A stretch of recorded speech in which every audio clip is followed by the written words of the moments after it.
up, guys? It's me, and you probably can't see me. You can't see me. I'm John Cena, or you just see the picture of me. Having technical issues here, guys. Not with my computer, Mr. Crispers, with my camera.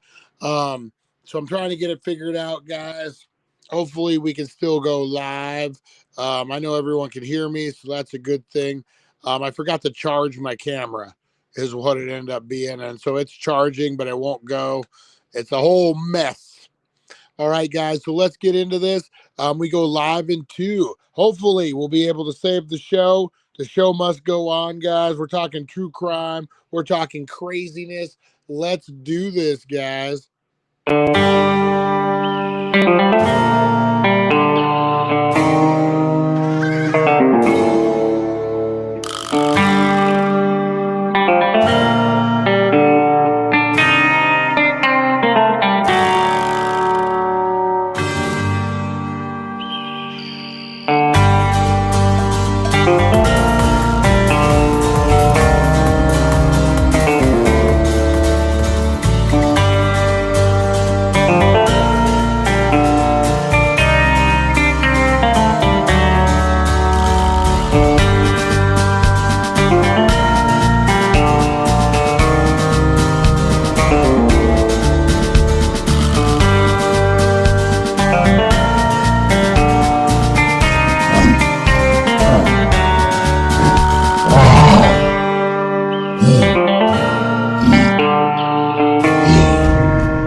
Set, because it's time to go with the It's 420 Somewhere podcast with your host with the most, the man voted most likely to smoke out with a Yeti,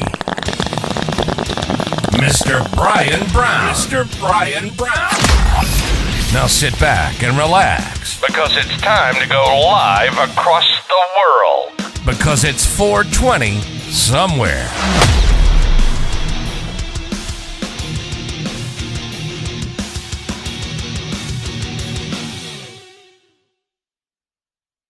And boom, we are live. Even though it's just a picture of me looking crazy, we are live, guys. I can't get my camera charged enough to go live, or to even broadcast right now. So this is what we're stuck with, guys. Hopefully everyone's doing good out there. It is. It's 420. Hello, Dank Nation. Hopefully all is doing well. Chris, how you doing? Lonnie, how you doing? Chantel. All the usual suspects in the house today, guys. I appreciate you. I have a feeling this is going to be a quick one, guys. We're just going to count down to 420, and then we'll do this episode a different time because the stupid camera. How's the water challenge going, guys? How's everyone? I did two so far today, guys. I went and I spoke at a local high school, the Mohave Accelerated Learning Center. Spoke about filmmaking. Not about the channel, about all our trouble. That's right. The usual suspects. I went to the school, gave a speech about filmmaking for Career Day. Had a good time, guys, but I forgot to plug in the stupid camera. So when I got in here, it was dead as a doornail. And you know how that goes. So anyway, guys, what's everyone getting into? I got 2 bottles of water. What everyone else is water total for the day. Sorry about missing this morning's show, guys. I had that thing. I didn't make it to 5 yesterday. Made 4 today. I just opened my 5th bottle. Nice, nice. Yeah, it was a good time. I like to go. Of course, I can't talk about this, but it's nice because I grew up literally 2 blocks away from that high school, and the high school wasn't even there when I was growing up. And those were the my neighborhood, and so to be able to encourage kids to pursue the arts and do all that kind of stuff, it is pretty good. It's and you can see it. You can see a couple be like, you know what, it might be something I want to do, and so yeah, it's always fun. Told my porta potty story. That's always a famous one where Fast and the Furious 5, to get on set to try to become a production assistant. I pitched myself to a producer, but the reason I got on set was my buddy ran a porta potty business. And in order for me to get on set, he agreed to let me clean toilets for the day for free, mind you, and then I would be able to do whatever on the set. And so I cleaned all the toilets.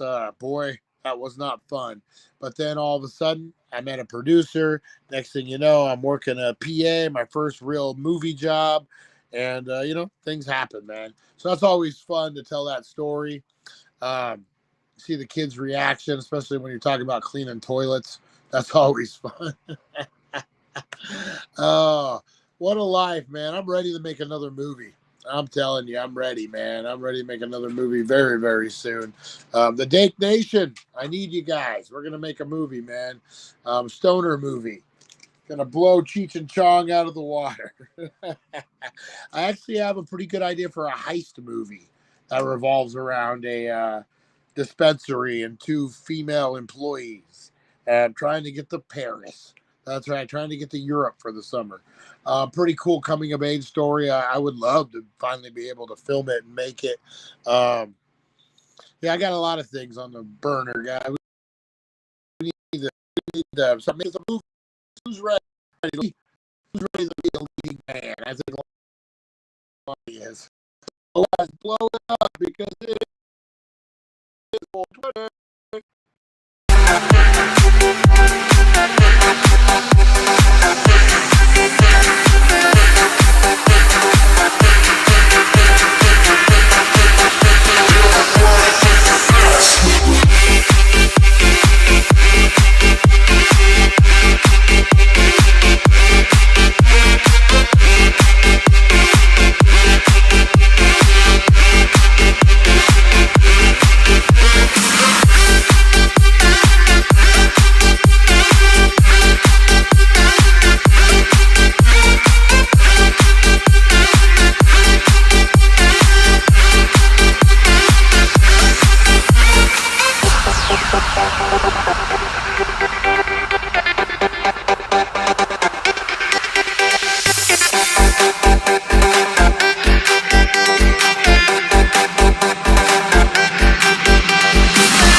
And boom, how was your 420?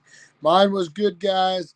I'm not going to stick around long with this camera issue, but in the morning, guys, we will cover this topic in the morning. I really want to talk about some of the most famous crimes you've probably never heard of in Mohave County. Growing up here my whole life, I've seen a lot of things, guys. Seen a lot of things.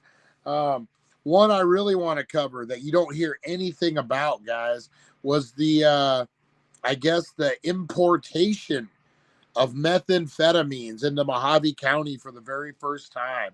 It's a story of fancy restaurants, mobsters, the mom from the Brady Bunch, Flores Henderson, a whole bunch of people in a restaurant in the middle of nowhere that is now a strip club. That's right, guys. I am talking about Park Place, Jerry Caparelli, and methamphetamines in Mohave County. This is a kind of an untold story, unless you're an old school guy, um, like I am from here your whole life. This is a crazy story. I'll give you the bullet points real quick, guys. So the year was the late 80s, and a restaurant opened in Fort Mohave, Arizona. The Fort Mohave, Arizona isn't the Fort Mohave, Arizona you know of today. It was literally nothing out there on your way to Needles or Mojave Valley. And a restaurant popped open called Park Place. And they would send a limousine to your house to pick you up and take you for a fancy restaurant dinner. And they would have like Florence Henderson singing. They would have Tiny Tim, all these big stars of the 80s. It was kind of a crazy thing to be in Bullhead City, Mohave County at that time. And lo and behold, it was a giant meth factory, guys. The New York mob was involved. Um, a lot of good stories, man, about that one. Methamphetamine, it was introduced meth into Mohave County. Another one that a lot of people don't talk about that I actually somehow was not involved, but I knew pretty much everyone involved. It was called the Knock Knock Murders. That's one we should do a full podcast on sometime. My next door neighbor in Mojave Valley, it was a couple, and they had some kids together. He ended up going to prison. She left him. Probably, well, you would say it was the smartest thing she did. And then she ended up marrying my one of my best friend's uncle, who was a creep, and she's a lot older than her. And then I don't know exactly what happened, but she was murdered because someone knocked on the door, and when she opened it, they blew her head off with a shotgun. True story. I know a lot of the players in the game, guys, personally. Um, uh, I'm thinking about you, Mr. Crispers. No, my camera, I didn't charge it up. I forgot to plug it in when I left today, so I had to. It died immediately as soon as I fired it up. So I had to. This is what we're running with, guys, because he's sitting on ice cubes, sitting on the toilet. oh, oh man, yeah. So those are two, and then of course, I mean, I knew all the players in that scenario, like personally. A weird deal and a horrible incident too. I think honestly, thinking back, the son is the only one left of that family. Yeah, the dad ended up getting murdered. The brother died somehow, and the parents died. I think it's just the boy. And then the mom. Wow, that's horrible. I forgot. Wow, man. Rationalizations live on the air, guys. Yeah, we'll talk about the Knock Knock murders. We'll talk about Jerry Caparelli and Park Place, guys, and the methamphetamine rush of Mojave County in the 80s. Ran forever, man. How does number two work for? Who does number two work for? Uh, think about taking a deuce. That's the first. You gotta poop at work, man. That's right. You gotta poop at work. They're paying you to poop. Where else can you get that kind of love? All right, guys, I'm gonna get out of here. I appreciate you listening to me Babylon. It was a good day today, guys. Look, I got a haircut. You guys can't see it. Got all fancied up for you, even though I'm frozen. All right, guys. Yeah, we'll come back in the morning, and we will cover the same topic, the most famous crimes of Mohave County, guys. I'm telling you, the Park Place, the Jerry Caparelli one, how deep in the mob it runs, how many years this guy got. Oh, man, it's a great story.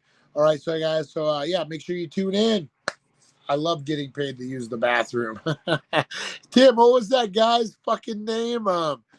Oh, don't say it on the air. What did I call him? You know who I'm talking about, the guy who we worked with. And I'm like, why is this dude always in the bathroom every time I come in here? You know, pajama pants. Pajama pants. Oh, me and Tim used to work with this guy, pajama pants. And I swear to God, the guy wouldn't shit for a week until his shift came. And then that's all he did. And then I'm like, well, is he vaping or something in there? Like, what's the reason? No, he just does that anyway. He doesn't hide it. I'm like, fuck. Fucking pajama pants, man. Oh, hey, if you're watching Pajama Pants, we love you. We love you, buddy. Just don't shit at work so much. Oh, man. Oh, man. You know, it's funny. I don't think this is spilling any cats out of bags. I'm involved in a lawsuit. I'm actually suing someone. I'm not getting sued. Thank goodness. And I had to submit all my, they wanted all my social media posts and all this nonsense about a certain subject. And so I just sent them the channel. I was like, you know what? We produce 12, 13 hours of content a week. I don't know what I said about what. Here you go. And I could just imagine someone having to go through all this with listening to all our nonsense, guys. Listening to me talk about poopy pants and different things. God bless them. So if you're an attorney apprentice listening to my show, God bless you. God bless you. Hopefully we turned you to the dark side. All right, guys, I am going to get out of here. I got a joint with, or actually I got a bong load with my name on it. Appreciate you. Eat a burger for me, Lonnie. They look delicious. They look delicious. Oh, man. All right, guys, I'm going to get on out of here. For me and all the pajama pants out there, we wish you a good day and a somber evening, guys. That's right. Go get your pajama pants on, guys. It's time. It's time to party. All right, we'll see you guys. We'll see you in the morning. Thank you for joining us on the It's 420 Somewhere podcast. Broadcasting worldwide and brought to you by thedailydank.com. Check out our merchandise and amazing content. And follow us on all our social media. Now, you don't have to go home, but you can't stay here. You can't stay here.